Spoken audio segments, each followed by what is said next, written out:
For weeks now, New Jersey.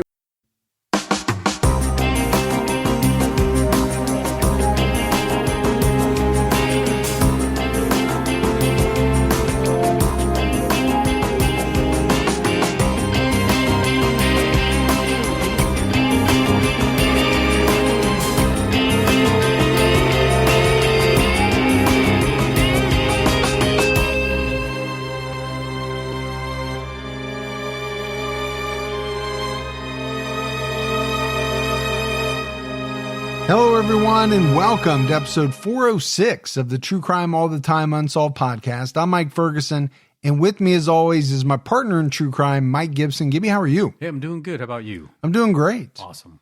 You and I just got done recording an episode that's out right now on True Crime All the Time.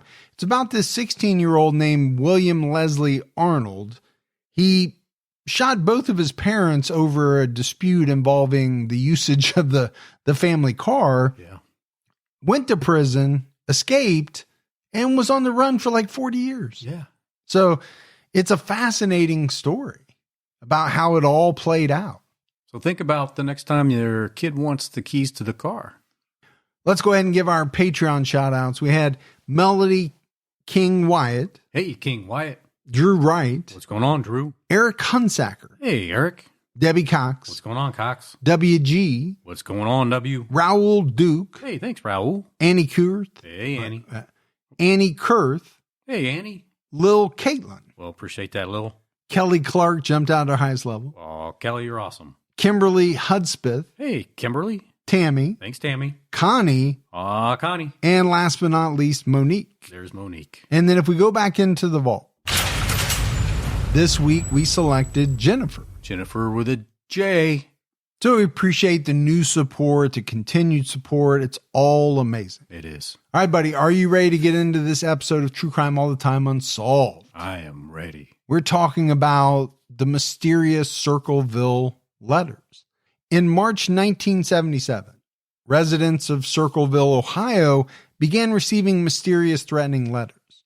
Over 40 years later, the identity of the writer is still unconfirmed, but there was one primary suspect who was a family member of the main letter recipients. So some mystery, some intrigue. We'll get into it all. Yeah, and it's just a city, what? Up the road, to the left a little bit?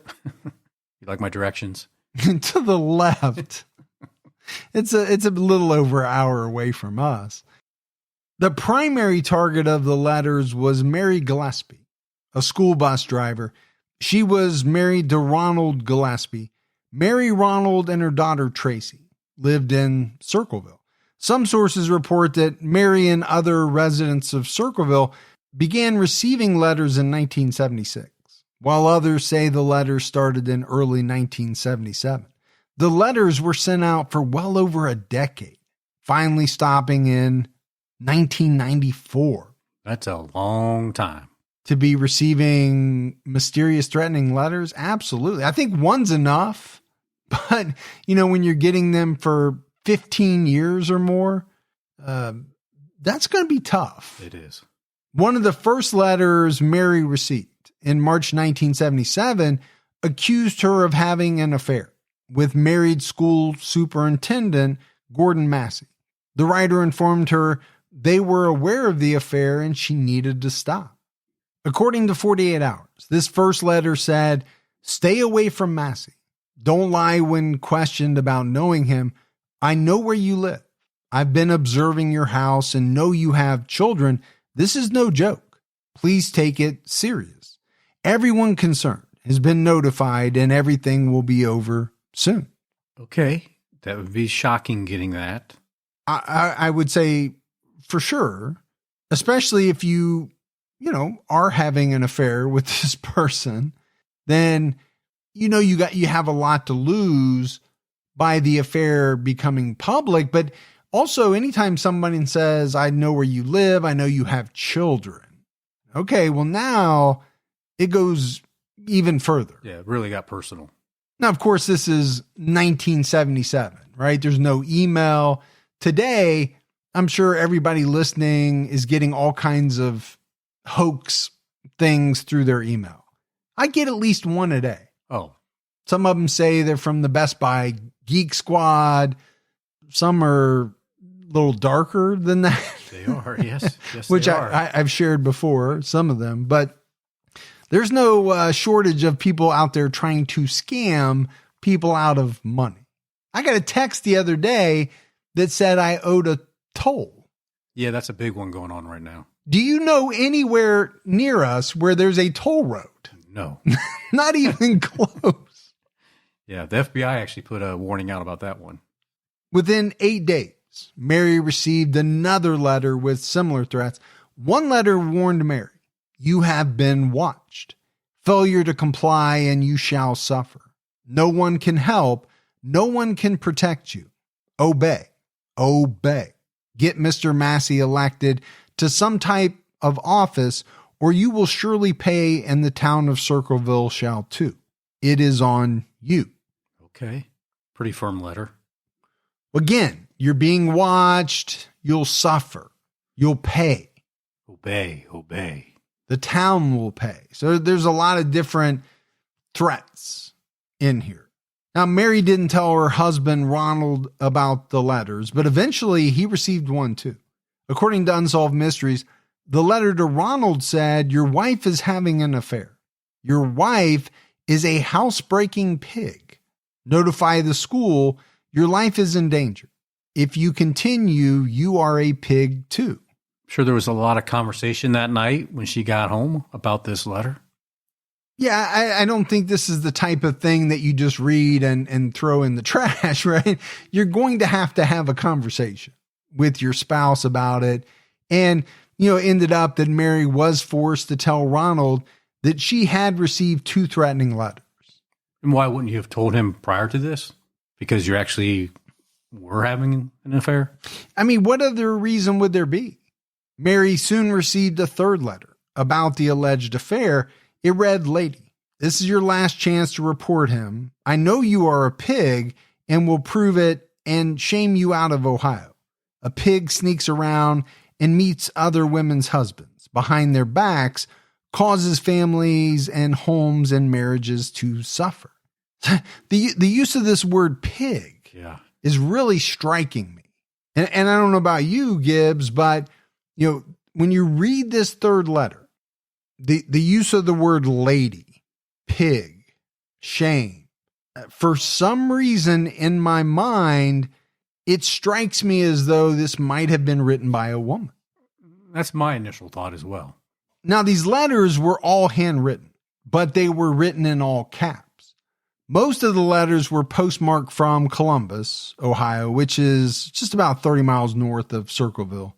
As time passed, the letters became increasingly threatening, and the writer targeted Mary's daughter, Tracy. According to 48 Hours, one letter said in part, "It's your daughter's turn to pay for what you've done.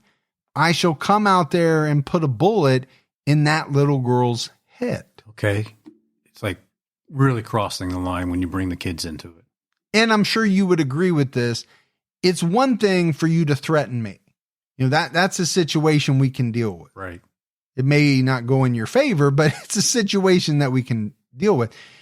It's something completely different to threaten a person's family.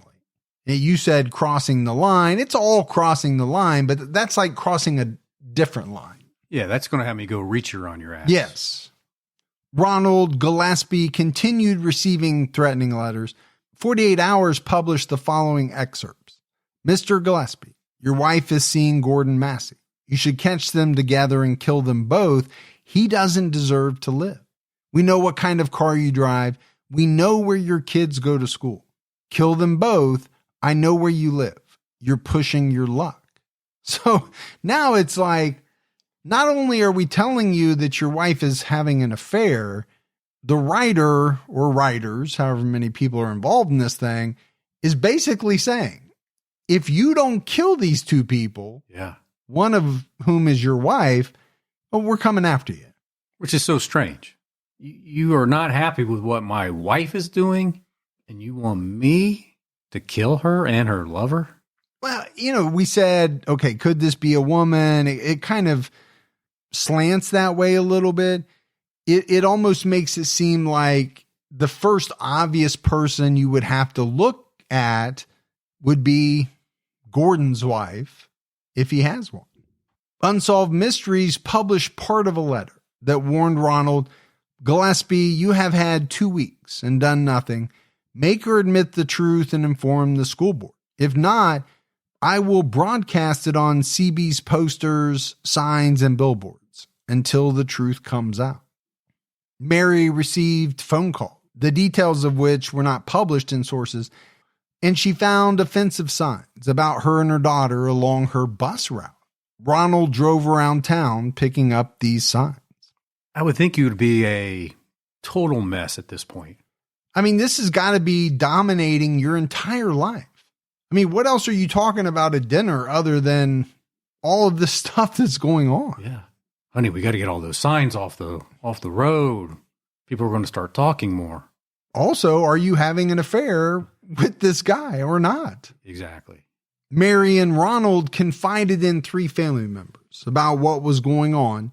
Ronald's sister, Karen Sue, Karen's husband, Paul Freshour, and Paul's sister. According to Paul, Mary had a few theories about who was writing the letters, and she wanted to confront him. The family wrote and sent 4 or 5 letters informing the writer they knew who they were and what they were doing. The Gillespies also brought their letters to the Pickaway County Sheriff's Office. Officers tapped their phones, watched their home, and tried to work with the USPS to identify the letter writer. You would think it'd be easy to try to identify this person. But then again, I mean, unless you're watching the different post offices to see who's dropping off letters at certain times, maybe not. Yeah, like we say a lot of times. Would it be easier today? Yeah. Yeah. But I don't know if people would write letters today. It'd be some email maybe from an untraceable email account behind a firewall, pinged off of 18 different servers. Can you tell I don't know much about computers? Yeah. But it'd be something like that. It's untraceable somehow. You've just seen enough movies where it shows the red line bouncing off of different places and around the world. Exactly. There was a short respite from the harassment until the evening of August 19th, 1977. Ronald Gillespie received a mysterious phone call. The identity of the caller is still unknown, but many believe it was the letter writer. Ronald told Tracy he was going to confront the writer and took his gun with him. Well, okay. I think if you are going to confront this person who has been very threatening, you might want to be armed or healed, as they would say back in the Old West movies. Oh, yeah. Go healed. Go healed. But I mean, this person has threatened your wife, your kids, even yourself. Mary was going on a trip to Florida with her sister-in-law at this time. According to 48 Hours, Ronald told Mary he knew who the writer was and was going to take care of the problem while she was in Florida. And to me, take care of the problem is a euphemism for I'm going to kill this SOB. Yeah. So he's ready to head out and take care of this person. Around 10:30 p.m., Ronald got into an accident at an intersection on 5 Points Pike, an area he knew well. He died of massive internal injuries at the scene. He was just 35 years old. Wow. So we already have like this unbelievable mystery going on, right? Who is this letter writer, this person that is threatening people? Ronald says, I know who it is, and I'm going to go out and take care of him. And he gets involved in a traffic accident and dies on the way there, allegedly, presumably. Mysterious. Very. It was said that Ronald lost control of his truck and hit a tree. His .22 caliber revolver was found under his body. The gun had been fired once, which raised the question of whether he shot at someone before the crash. Maybe he felt threatened and had to pull the trigger. Maybe somebody was coming at him. Maybe he was chasing the person he thought was the letter writer. Yeah. Fired a shot out the window, lost control of the truck. We don't know. Mary learned about her husband's death while she was on the way to Florida. Ronald's blood alcohol content was almost twice the legal limit. The coroner ruled his death an accident, but some people believe he was murdered. When journalist Martin Yant looked into the case, most of the people he spoke to said Ronald wasn't a heavy drinker, and they were surprised by the coroner's findings. Well, that's interesting. It is, but, he was going through a lot. Could somebody who's not normally a heavy drinker drink more than normal because of the stress level? It's possible. Yeah, or you're nervous about confronting this person or thinking you're going to kill this person. And if you've never done that, you're thinking, I better drink to get myself to a level I can. Liquid courage? Yes. You said if you've never done that, as if most people have. Well, I'm just saying. Okay, let's just get it on record. Most people have not killed someone. That would be correct. Okay. According to Unsolved Mysteries, Sheriff Dwight Radcliffe investigated and eliminated at least one suspect. Ronald's brother-in-law, Paul Freshour, told Unsolved Mysteries that the sheriff initially agreed there could be foul play, but when Paul contacted him again, he said it was an accident, and the suspect passed a polygraph. After the accident, several residents of Circleville received letters claiming the sheriff was perpetrating a cover-up. More mystery. Oh, this is a case full of mystery. No doubt about that. Now, we've talked a lot about Mary being accused of having this affair, right, with Gordon Massey. She always denied it as these letters were coming out and all that. But after Ronald died, they started seeing each other. Now, that seems strange. It does. It makes it seem as though more likely than not, maybe they were seeing each other on the side. Yeah. Maybe there was some validity to that. I can't imagine that your husband dies and you just happen to start seeing the person you were accused of having an affair with. Or maybe you say, you know what, we're always being accused. Let's just go ahead and do this thing. They're going to accuse us. Let's do this thing. Then they can't accuse us anymore. So there was no attraction whatsoever. The common bond was that Mary was accused of it. So that's how it started. We're gonna show them. But the threats continued. After Ronald died, one letter said per 48 hours, everyone knows what you've done. If you don't believe us, just make them mad and find out for yourself. According to some sources, residents of Circleville would receive over 1,000 letters throughout the 1980s. That is crazy. I mean, seriously, that is a lot of letters going to the community. Yeah, I mean, you're talking about, assuming all these letters were written by one person, you're talking about somebody putting in a lot of time and effort into writing 1,000 different letters. I mean, at this point, it seems like this letter writer is getting some form of enjoyment. Well, yeah, why else do it? Either this person has a problem with so many different people in Circleville, or they're getting a thrill from the terror that they're causing with the letters, which is probably more likely the case. Almost everyone in town received a letter, or at least knew someone who did. The letters contained personal information about the recipient and accused them of all kinds of things: affairs, domestic violence, embezzlement, and even murder. Letters were sent to businesses, government offices, schools, and individuals in Circleville. And I just talked about maybe the person getting kind of a thrill out of writing the letters. It reminds me a little bit of the Zodiac. You know, there were the murders, but then there was all the letter writing. And it was almost like, you know, I think he got just as much of a thrill, perhaps, by scaring the public. You think about the one where he talked about, you know, picking off kids as they come off the school bus. Everybody was in terror. Oh, yeah. About that. And he's probably just sitting back, you know, as happy as can be that he's the one who made all of that happen. And I'm sure we have the same thing here, right? It's feeding their ego. they probably love hearing all the buzz Sure. about these letters. And maybe they're interacting with other people like, yeah, I got one of those letters too, and just playing along with it. Papers such as the Columbus Dispatch also received letters, and the harassment spread into Gallia and Jackson counties. At one point, people were turning letters into the sheriff's office daily. Okay, not a great time to be the sheriff. No. In 1980, a resident of Circleville was murdered. 25-year-old teacher Vicky Koch was reported missing on August 14th, 1980, after she failed to show up for a family visit in Sandusky, Ohio. She was last seen on August 10th at a concert with friends in Ross County, Ohio.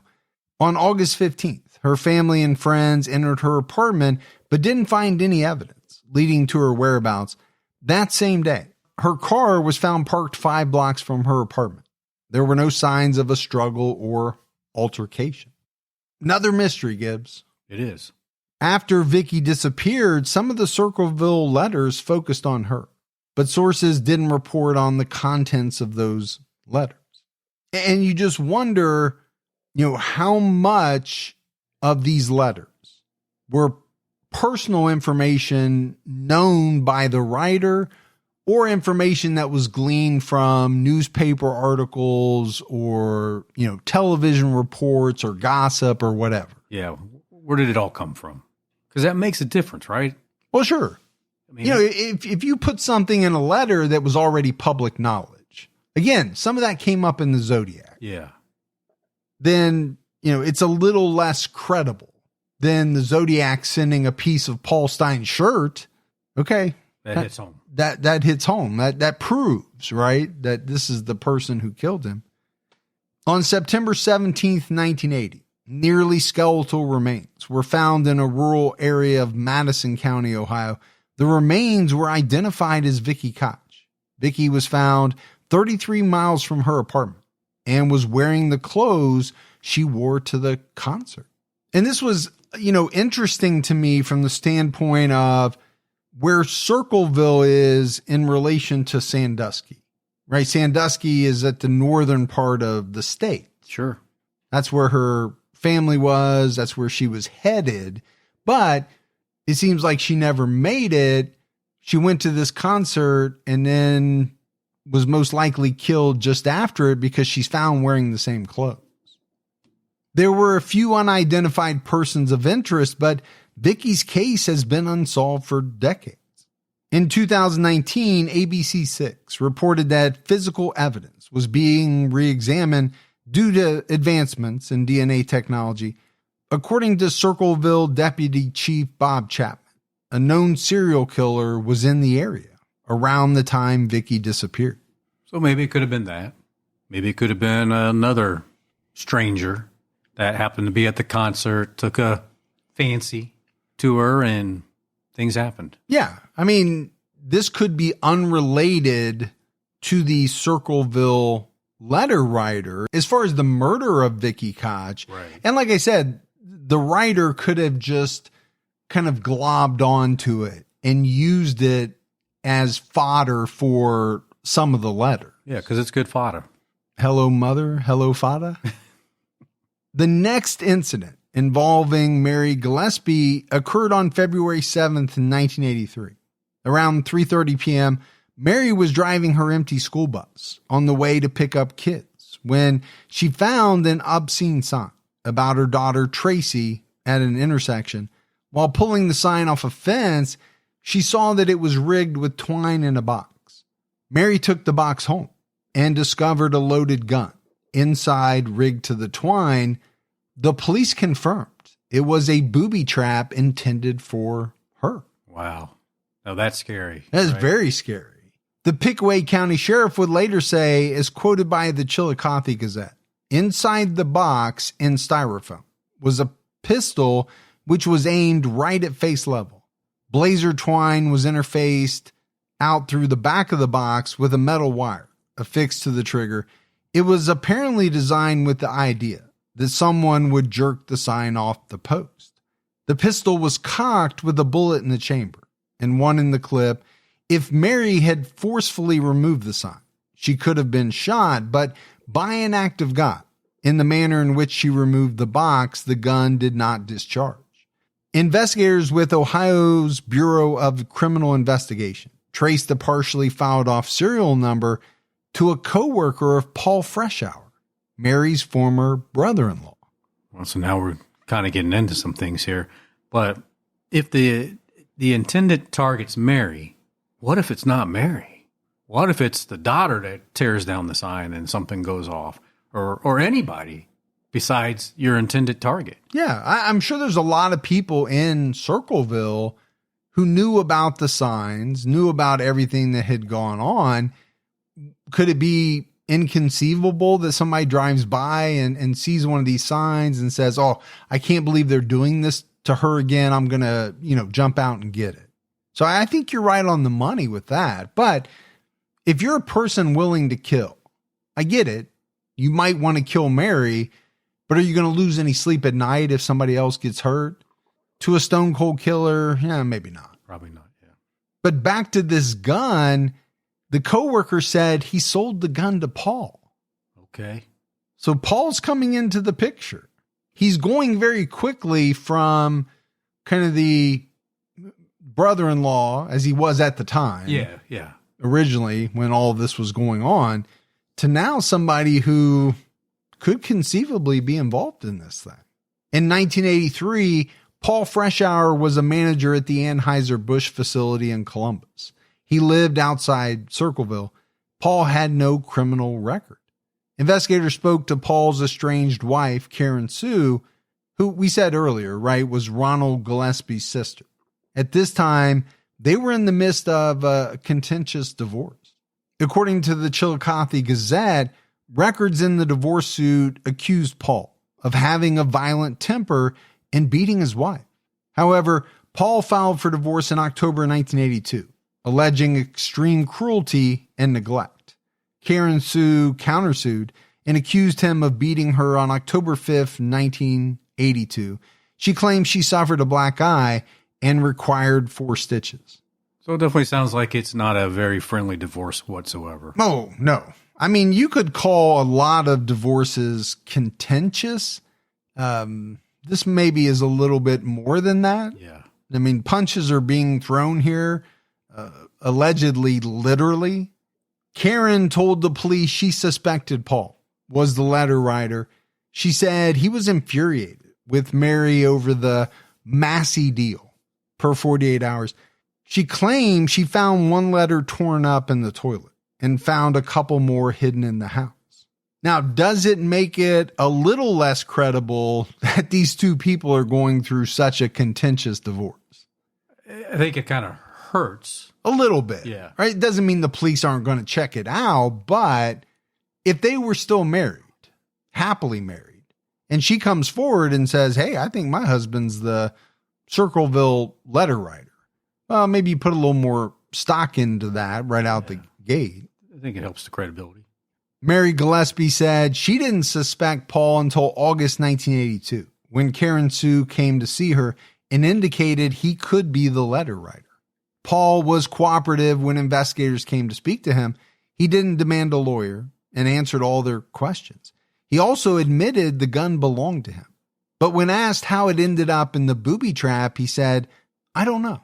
According to Unsolved Mysteries, Paul said he hadn't seen the gun for a long time. He had no idea when it went missing and assumed it was stolen. Could be true. Could be true. Paul denied being the letter writer and said he didn't set the booby trap, but he failed the polygraph. Well, that's never good. I mean, I don't know how we feel about polygraphs, but... Yeah, again, as far as using them in court, I don't feel good about them at all.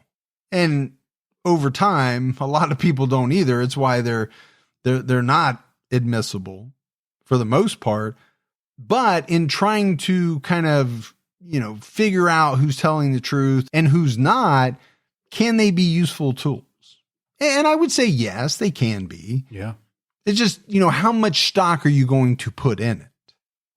I mean, obviously, if he would have passed it, it would have been a different story. But see, that scares me as well, because I always worry that someone could pass a polygraph who is actually guilty. and therefore the police take them off their radar and don't look at them. Yeah. I mean, we know, like, I can pass a polygraph. And have. And I asked you questions that I knew the answers to, and you did not answer them correctly. Yeah. I mean, they were very incriminating. I understand why you didn't want to answer them on Patreon on camera, but... Well, yeah, that opens up a whole nother problem. Paul was arrested on February 25th, 1983, and charged with attempted murder.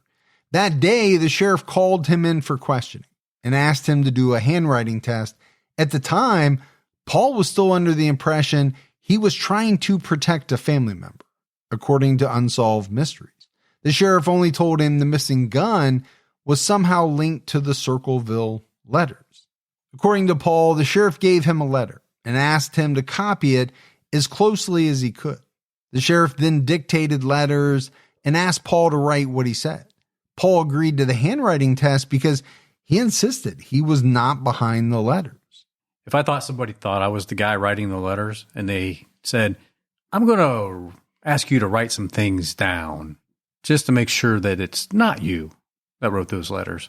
And if I really was the person, I'm going to write totally different. Yes. You know? Yeah. But some people say, even if you try, it's hard to write different. Yeah. But I'm going to make an effort. Now, what I thought was very strange is the sheriff asking him to copy the letters as closely as he could. Yeah. Now, this is according to Paul, obviously, but if it's true, well, then you're trying to replicate the handwriting. It kind of takes away from the validity of the handwriting sample, right? Or the test.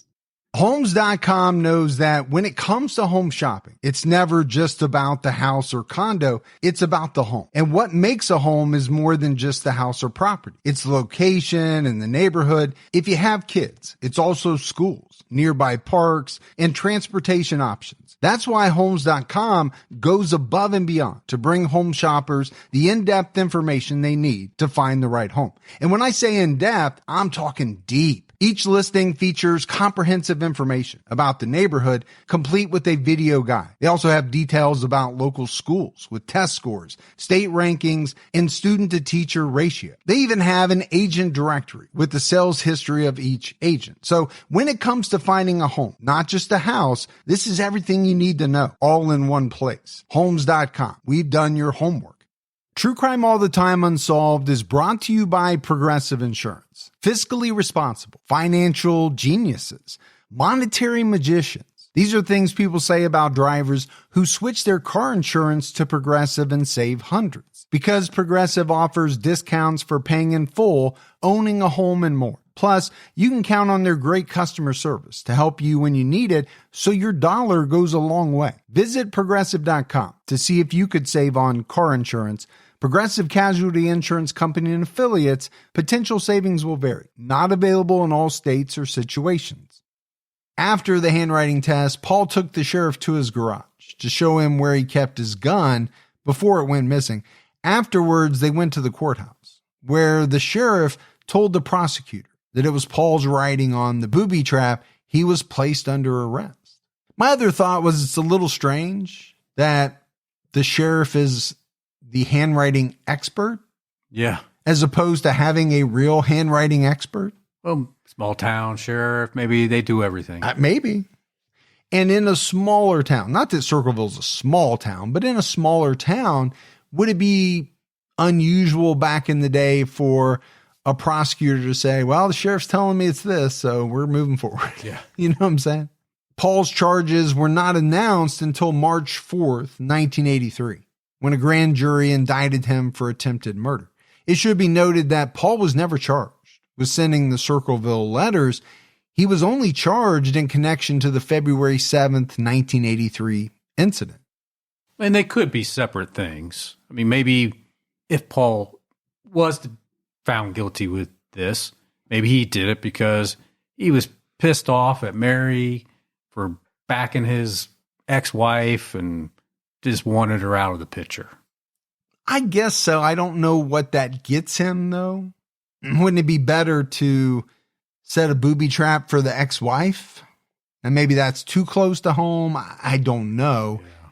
It just seems strange that the person is doing it using the same type of signs that probably the Circleville Letter Writer used. True.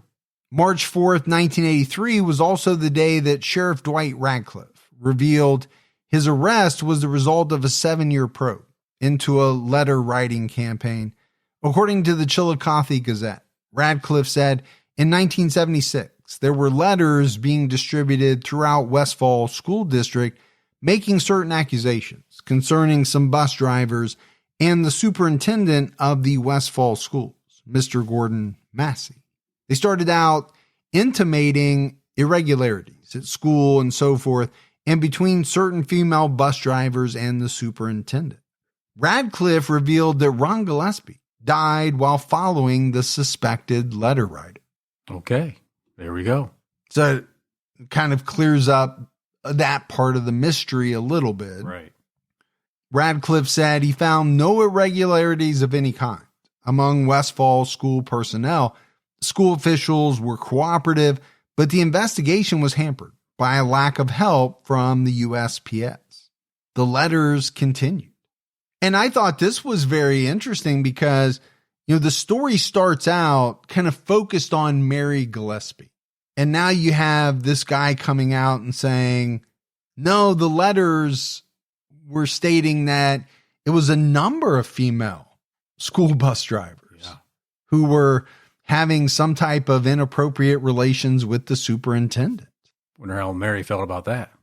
I don't know. It's like a big web. It really is. Right? She's accused, she denies, but then starts a relationship with this guy after her husband dies. Now you find out that, okay, were there other female school bus drivers who were also having something going on with this guy? I mean, it's all alleged, right? Yeah. Don't know for sure. Sheriff Radcliffe said about Paul Freshour, he admitted writing 50. He denies writing any more or any signs. The handwriting people tied him to all of them. And who was the handwriting people? The sheriff? The sheriff. Or real handwriting experts? Yeah. But to admit to 50 of them? I mean. Well, he says he admitted to them. Yeah. Paul hasn't said he admitted to them. Yeah. But, I mean, it would be strange for the sheriff to come out and lie about it, but would it be unprecedented? No, I would say no. People in law enforcement have done stuff like that before. Radcliffe also revealed he found no clear motive for the attempted murder or the letters. And I think that's what's kind of throwing me. Here's this guy, Paul Freshour. What is his motive? For number one, writing the letters about Mary, his sister-in-law. I have a sister-in-law. Yes, you do. Would I want her to have an affair? No. If I found out about it, would I go on a letter writing stalking campaign? No. You would just tell your wife and it would be taken care of. I'm not going to put that much into it. You know what I'm saying? I don't want to sound callous or anything, but I'm not going to sit around writing thousands of letters about it. And then why try to kill her? I get it. You offered up that, well, maybe he was mad at her. She was his ex-sister-in-law. Obviously, she was on the side of his estranged wife. Yeah.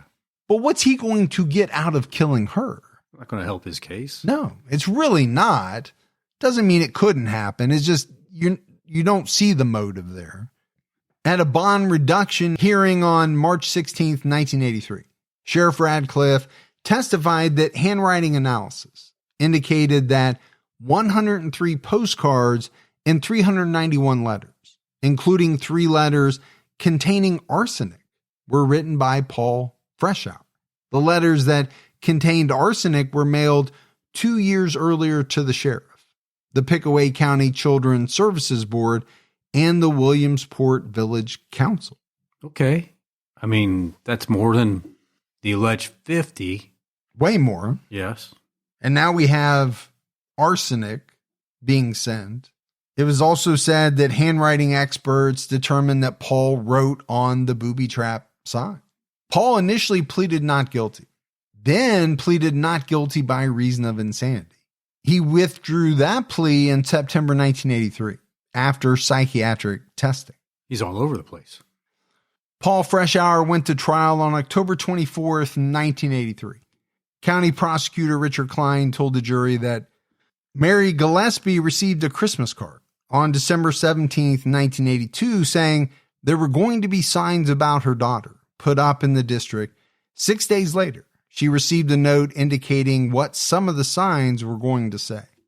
Mary testified that the booby trap sign was virtually identical to the letter. She also spoke about previous letters, which the defense objected to, arguing there was no direct threat to Mary's life and the letters weren't relevant to the case.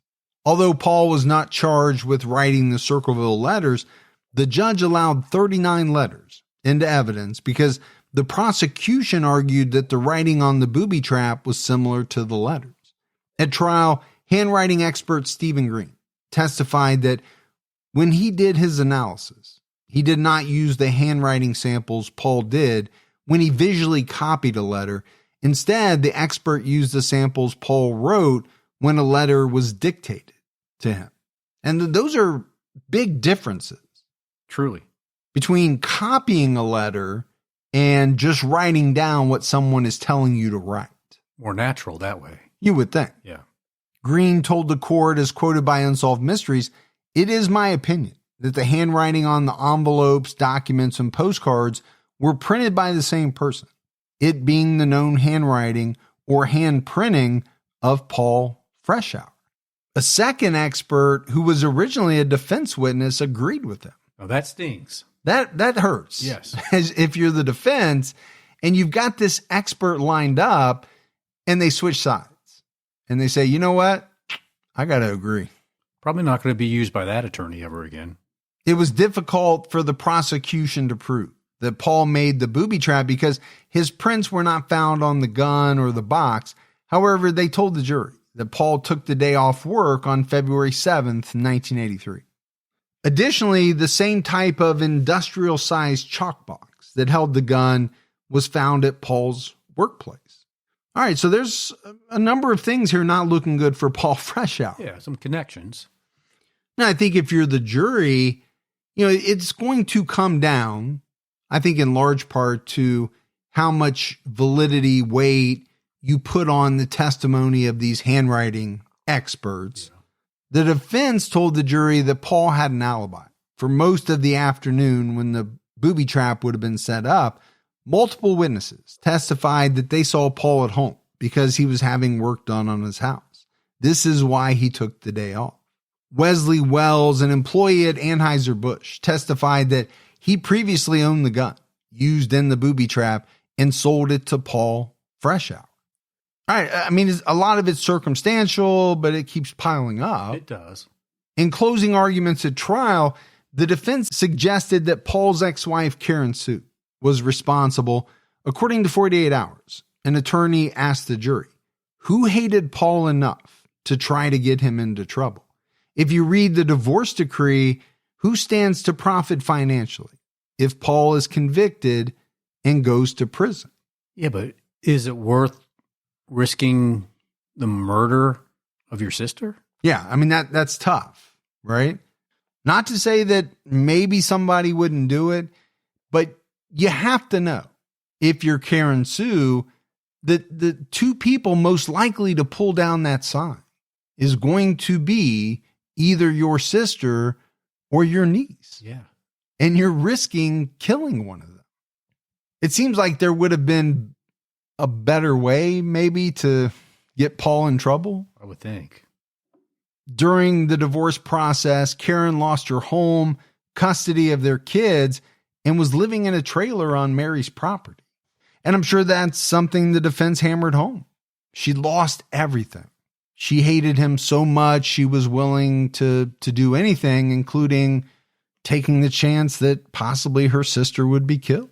Or maybe deep down she hated her sister too. I don't know. Maybe there was some resentment there.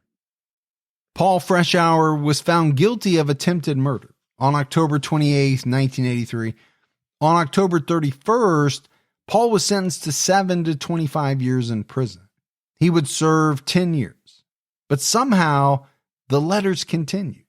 So the mystery continues.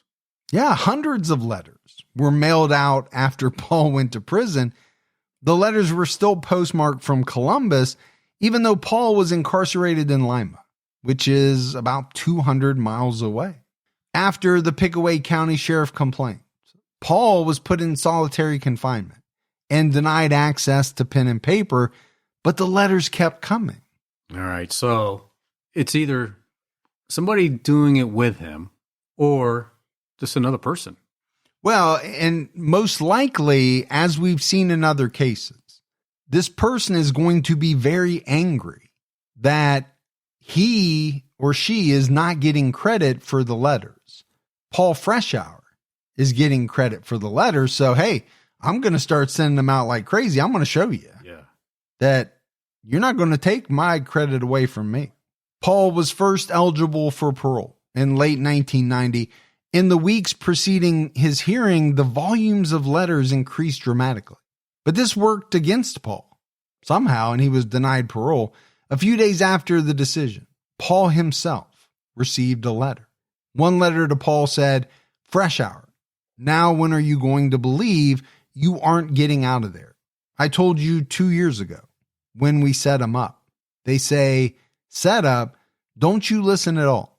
No one wants you out. No one. The joke is on you. Ha ha. Tell no one of this letter. I saw the paper. Great news. Great.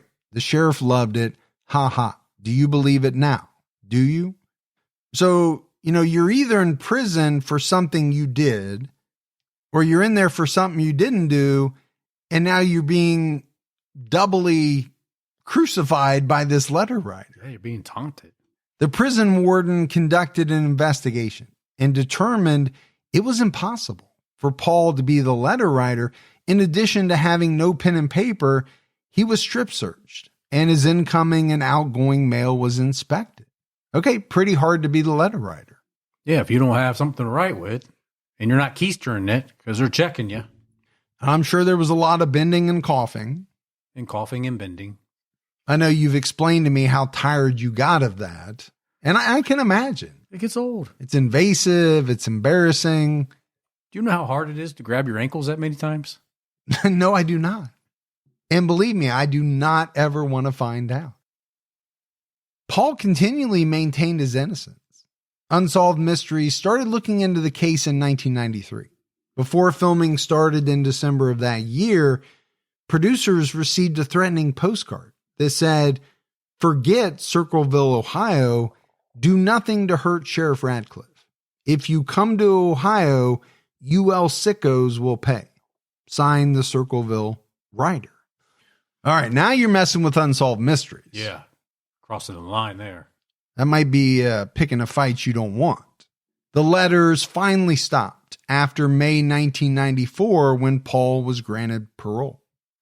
Unsolved Mysteries chose to go to Circleville to produce the episode. Paul was able to do an interview after he was granted parole in May 1994. He told the show he wanted the case reopened to figure out who wrote the letters. Journalist Martin Yant started looking into the case in the early 90s. He found police reports about an alternate suspect who was not brought up at Paul's trial. On February 7th, 1983, another bus driver in Circleville saw suspicious activity at the intersection where the booby trap was found. She drove past 20 minutes before Mary Gillespie found it. She saw a man standing beside an El Camino. He turned away from her and acted like he was urinating on the side of the road, so she didn't get a good look at him. However, her description didn't match Paul Freshour at all. She described the man as large with sandy hair. Paul was not a large man, and he had dark hair. And according to Martin Yant, Paul's ex-wife, Karen Sue, was dating a large man with sandy hair at the time. Yant said there was no evidence that inquiries were made into who owned an El Camino in the area, but he was told Karen Sue's brother owned an El Camino. Okay. Interesting. Well, let's go back to one of your theories, right? Karen Sue loses everything right in the divorce. She's so upset with Paul, but she's dating a new guy. Yeah. And she's able to get this guy to maybe break into his house, steal his gun, make the sign, plant the booby trap. It's a theory. Use her brother's car. Yeah.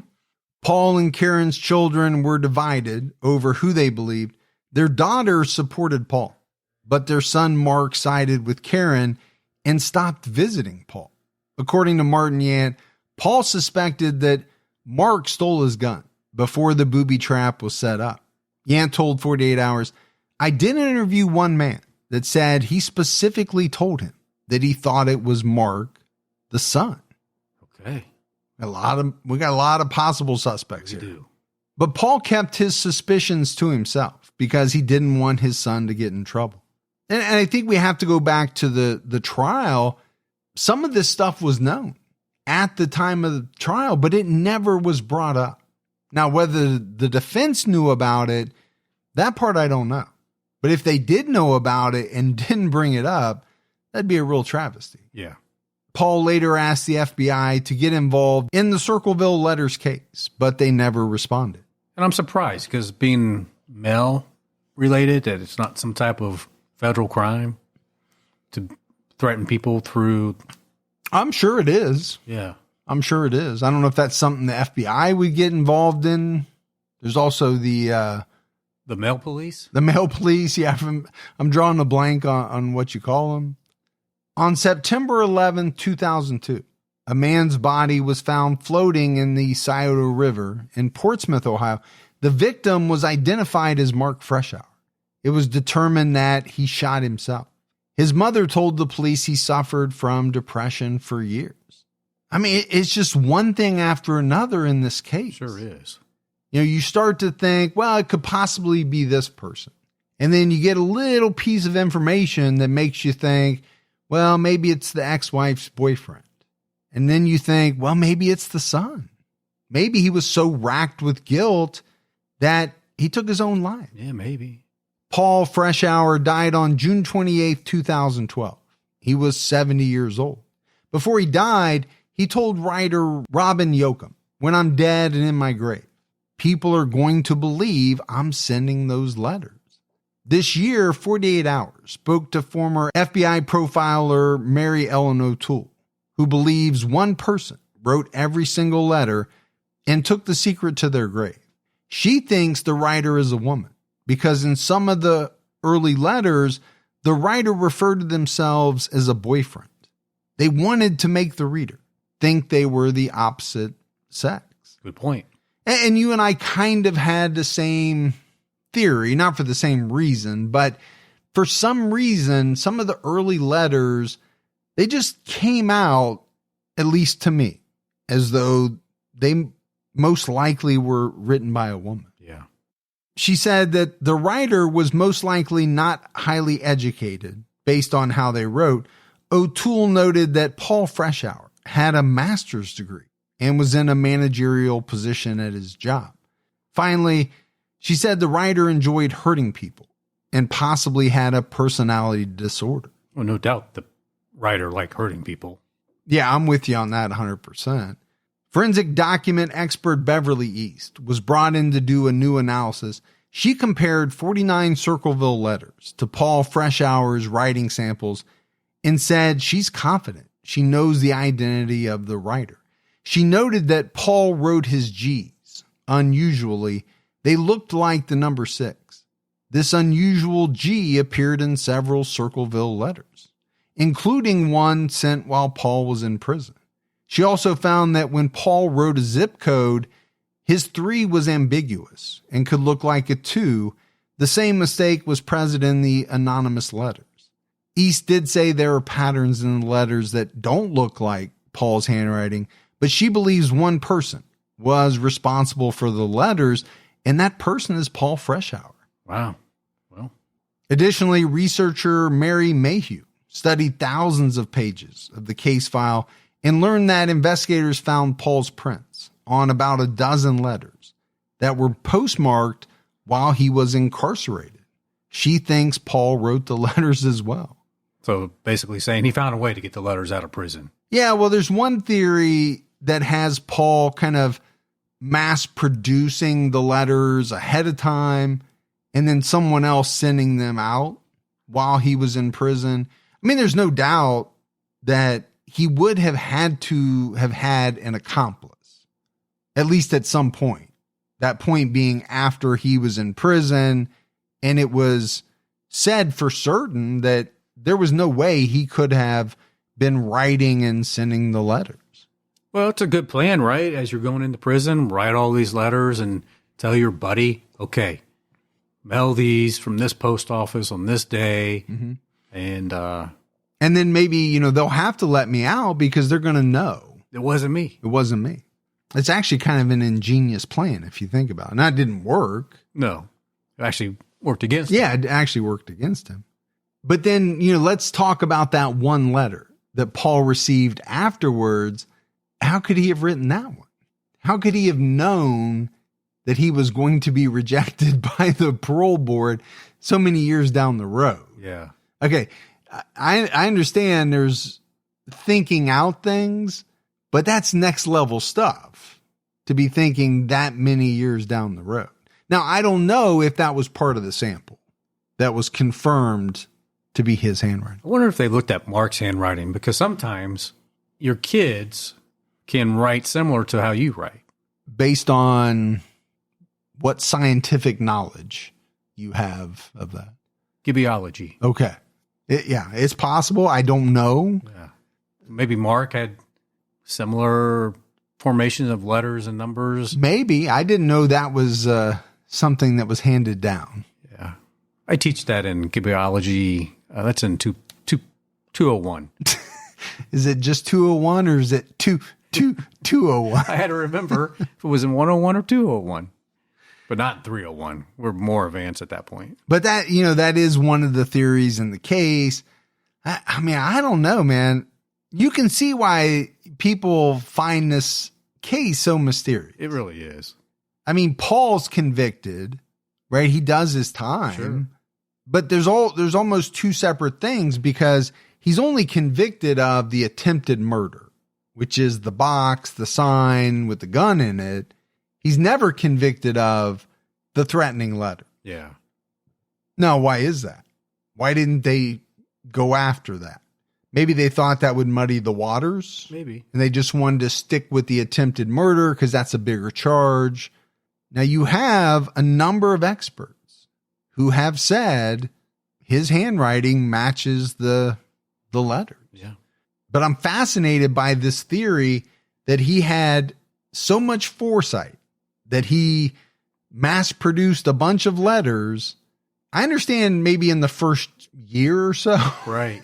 But, once you're in prison for so many years, how do you know what those letters should say? That's true. I don't know. Like a real Nostradamus or whatever it is. No, you got it right. Yeah.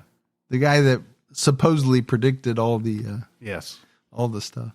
But that's it for our episode on the Circleville letters. It's a real mysterious case. It really is. There's no doubt about it. We got some voicemails, Gibbs. You want to check those out? Let's hear them. Hi, Mike and Gibby. This is Lenora calling from Port Townsend again. I called a couple weeks ago with a case suggestion. I just wanted to let you guys know that I can't always listen to you when I'm traveling, because when you're on two wheels, you're not allowed to do that. Not safe. But I've realized that you guys are with me all the time, because I have adopted the catchphrase, keep your own time ticking, while I'm dealing with all the crazy drivers out there out on my two wheels. So thank you for helping me, keeping me company, even when I can't listen to you. Appreciate it. Keep your own time ticking. Stay safe out there. Thanks. Awesome. Thanks for the voicemail. Now, Gibbs, when I had my Harley, I had a helmet that had Bluetooth in it. Yeah. And it had speakers inside the helmet. Yeah. So it would connect to my phone. My phone would be in my leather jacket. Yeah. But I could listen to podcasts through the thing. Now, I get it. She's saying it's not safe. And maybe it's not. She can't hear as well. But is it? But it's not illegal. It's not illegal here. It might be where she is. I don't know. I mean, I'll be at an intersection and somebody on their motorcycle will pull up with their stereo blaring loud. Oh, yeah. If you've got like a Goldwing or you've got a Harley Street Glide or whatever, it's got the radio and the fairing and all that. And I didn't have that, so I had to go with like a helmet that had the speakers in it. And it always cracks me up because it's like, some big burly motorcycle guy, but it's like Brittany. Yeah. You're like, okay. Miley Cyrus. Yeah. Wrecking Ball. You got it, buddy. Hi, Mike and Gibby. My name is Lynn. I'm from North Dakota. I started listening to true crime all the time about a year ago, and I finally just caught up. And now I'm starting true crime all the time, Unsolved, and I'm starting from the beginning. I'm one of those that I have to start from oldest to newest. So as I am starting true crime all the time, Unsolved, it's so funny to hear, like, how far you guys have come with the podcast. Like, you started out kind of not as, let's see, what's the word I'm thinking of? As funny. You're kind of guys just a little uptight and stuff like that.